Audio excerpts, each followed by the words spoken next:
A fight between two elderly men at Cockpit District in Clarendon on Wednesday night ended in one being killed and the other facing a murder charge.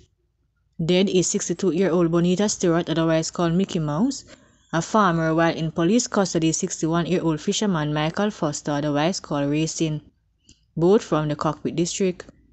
Reports are that both men had a dispute during which a knife was used to inflict stab wounds to Stewart's upper body. He reportedly died on the spot. It is understood that Foster later surrendered to the authorities. A knife believed to be the murder weapon was found on the scene, the police said.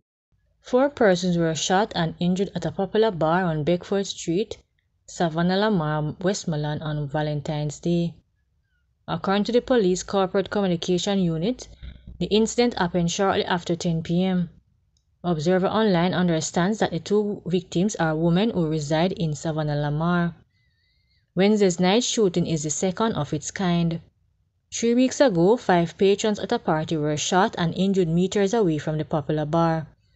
Reports from the police are that the victims were patrons at a party when a motorcycle with 2 men aboard drove up from the direction of Beckford Street and stopped. The men then proceeded to brandish firearms and opened fire at the crowd. At the time, police told Observer Online that the motive was gang-related. More details to come.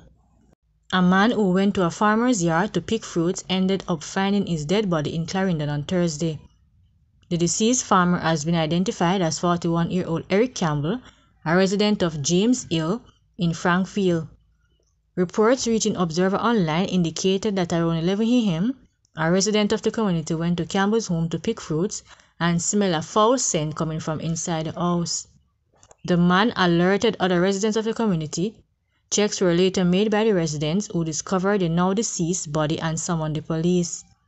On arrival, police saw Campbell lying on the floor of his 3-bedroom concrete structure in a partial state of decomposition. The scene was processed and the body taken to Maypen Hospital, where it was confirmed dead.